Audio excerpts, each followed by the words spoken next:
Hey, leap into a heart-pounding tale of a tiny hero, a mother's fierce love, and a stranger who becomes their shield in a sleepy town hiding a dangerous secret. This story of courage, hope, and family will keep you hooked till the very last moment. Watch it all to see how one brave boy changes everything. Don't forget to smash that subscribe button to join our family for more stories that lift your spirit and warm your heart. In the sleepy town of Willowbrook, where the hum of cicadas filled the warm September air, a desperate cry sliced through the afternoon calm. "My mama's trapped in there," wailed 6-year-old Jamie, his small voice trembling as he pointed a shaky finger at a sagging wooden door on the old Miller house, a forgotten relic at the end of Sycamore Road. The door, weathered by decades of neglect, was barricaded with fresh pine boards and a gleaming new padlock that stood out like a warning against the rusted hinges. Jamie's freckled face, flushed from running and crying, glistened under the late sun, his hazel eyes brimming with terror and a flicker of hope. His faded red t-shirt was torn at the shoulder, streaked with dirt from 2 sleepless nights spent searching for help. In his small, clenched fist, he gripped a battered toy airplane, its blue paint chipped but held tight like a talisman of his father's memory. 3 nights ago, rough voices had woken him. Strange men storming his home, flipping tables, tearing through drawers, shouting at his mother, Sarah, about something hidden. They dragged her away, leaving Jamie alone in the dark, his heart pounding with a child's fierce need to save her. His cries reached Mrs. Ellen Parker, a sturdy 58-year-old baker, trudging home with a sack of flour from the market. Ellen, who'd watched Jamie grow from a giggling toddler chasing butterflies in Sarah's garden, stopped dead, her kind gray eyes narrowing at the sight of the boy's distress. "Jamie, sweetheart, what's happened?" she asked, dropping to her knees, her flour-dusted apron brushing the dirt. "Bad men took Mama to that old house." Jamie sobbed, clutching her sleeve. "I heard her calling me last night, asking for water. Please, Mrs. Ellen, help her." Ellen glanced at the abandoned Miller house, its windows boarded, its yard choked with weeds. Doubt tugged at her. Could a child's fear be spinning a wild tale? But Jamie's raw panic, the way his little body shook, told her this was no imagination. "Let's get you some food and call the sheriff," she said softly, but Jamie yanked free, sprinting to the door and pounding it with tiny fists. "Mama, I'm here." A faint, hoarse voice drifted through the wood. "Jamie? My boy, is that you?" Ellen's heart lurched. She dropped her sack, flour puffing into the air, and ran to the door, hammering it with her strong hands. "Sarah? Hold on, we're coming for you." Ellen sent Jamie racing to fetch Mr. Harold Tate, the town's blacksmith, known for his strength and well-stocked shed of tools. Jamie's bare feet slapped the dusty road, his toy airplane clutched tight, his small legs fueled by love and urgency. Harold, a grizzled 60-year-old with hands scarred from years at the forge, was sharpening a blade when Jamie burst in. "Mr. Harold, Mama's locked in the old Miller house. We need your tools." Harold's weathered face softened, and he grabbed a heavy toolbox, following Jamie's frantic pace back to the house. A small crowd of neighbors had gathered, drawn by the boy's cries, whispering nervously as Ellen clawed at the boards, her fingers bleeding from splinters. Harold set to work with a crowbar, prying at the padlock and nails, his muscles straining as the wood groaned. "Sarah, we're here," Ellen called, her voice steady but laced with fear. From inside, Sarah's weak reply came, "Please, I'm so thirsty. Hurry." She'd been trapped for 3 days, without food or water, her body weakening in the damp, dark room. Neighbors offered tools, water, and blankets, some skeptical, but others moved by Jamie's desperation. After tense minutes, the door splintered open, revealing Sarah slumped against a moldy wall, her face pale as moonlight, lips cracked, and wrists raw from ropes she'd fought against. Jamie threw himself into her arms, sobbing, "Mama, I found you." Sarah clung to him, tears streaming as she kissed his sweaty forehead. "My brave little man," she whispered, her voice barely a thread but heavy with love. Ellen and Harold helped Sarah sip water from a canteen, careful not to overwhelm her fragile state. "Who did this, Sarah?" Ellen asked, her voice trembling with anger and worry. Sarah's eyes flickered with fear. "Three men. They broke in at midnight, asking about something David hid before he died. I don't know what they wanted." David, Jamie's father, had perished 2 years ago in a warehouse collapse, or so the town believed. Now, Sarah feared it was no accident.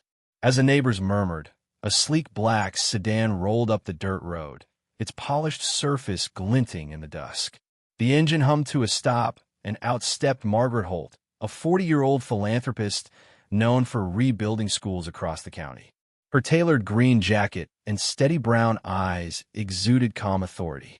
She'd been in Willowbrook to check on a new library project when she heard the commotion. "What's going on here?" she asked, her voice gentle but firm. Ellen recounted the story, pointing to Sarah and Jamie, huddled together. Margaret knelt beside Jamie, her smile warm as summer. "You're a brave little pilot, aren't you? What's your name?" "Jamie," he mumbled, showing her his airplane. "My daddy gave me this before he went to heaven." Margaret's heart tightened, sensing the depth of his loss. She turned to Sarah. "You need medical attention, and I know the best hospital in the city. My car's right there. Let me take you." Sarah hesitated, her pride warring with exhaustion. "We can't afford that, ma'am." Margaret shook her head. "No cost, Sarah. You and Jamie are what matter now." At Jamie's insistence, Margaret retrieved his stuffed rabbit from their ransacked home, where Sarah whispered a secret. A small brass key was sewn inside it, left by David with instructions to use only in dire need. Margaret drove them to her sedan, Jamie marveling at its leather seats and glowing dashboard. "It's like flying in a real plane," he gasped, easing the tension with his childlike wonder. At Riverside Hospital, 40 miles away, Margaret ensured Sarah got immediate care. Dr. Nguyen, a gentle doctor with a steady gaze, confirmed Sarah was dehydrated and shaken but would recover with fluids and rest. Jamie stayed close, rolling his airplane across the bed, his presence a lifeline for his mother. Margaret sat with them, her mind racing. "Sarah, that key, do you know what it opens?" Sarah shook her head, fear creeping back. "David said it was for a bank box in the city, but he never told me what was inside." He was nervous before the accident, always checking over his shoulder. Margaret's instincts, honed from years of funding community projects, sensed a deeper truth. She called her friend, Agent Clara Monroe, an FBI veteran known for cracking corruption cases. Clara arrived, her sharp eyes scanning the room as Margaret handed her the key, retrieved from Jamie's rabbit. "We need to open that box," Clara said. "It could explain everything." The next morning, under Clara's protection, Margaret, Sarah, and Jamie headed to First National Bank. Jamie gaped at the towering marble lobby, whispering, "Mama, it's like a king's castle." The manager, Mr. Larson, identified the key as belonging to box 512, registered to David Reed. Inside, they found a sealed steel case and a faded letter in David's handwriting. Sarah read it aloud, her voice breaking. "My love, if you're reading this, I'm gone. I found proof of fraud at the warehouse. Executives were using substandard materials, risking lives, and stealing millions. The evidence is here. Keep you and Jamie safe. Forever yours, David." The case held documents, photos, a flash drive with recorded conversations, and a stack of cash for Jamie's future. Clara's face grew grim. "This is dynamite." David exposed a massive scam. His accident was murder. Jamie, clutching his airplane, looked up. "My daddy was a hero, right, Miss Margaret?" She ruffled his hair, her voice soft. "The bravest Jamie." Clara launched Operation Iron Truth, placing Sarah and Jamie in a safe house while she built a case. Margaret offered to act as a decoy, announcing publicly that she held evidence of the warehouse fraud to flush out the culprits. At a press conference broadcast statewide, Margaret stood at a podium, her voice steady. "David Reed died to expose a crime that endangered thousands. I have his evidence, contracts, recordings, proof of stolen millions. It's with the FBI now, and justice is coming." Cameras flashed, reporters scribbled, and the room buzzed with shock. At the safe house, Jamie watched on TV, hugging his airplane. "That's Miss Margaret. She's talking about Daddy." Sarah held him close, tears of pride and fear mixing. Clara's team intercepted 3 men approaching the safe house, their weapons and burner phones linking them to the fraud ring. The evidence led to arrests of warehouse executives, a city councilor, and the enforcers who'd kidnapped Sarah. The scam unraveled, saving lives from faulty equipment. Over the next weeks, Willowbrook began to heal. Sarah and Jamie moved into a cozy new home, funded by Margaret's foundation.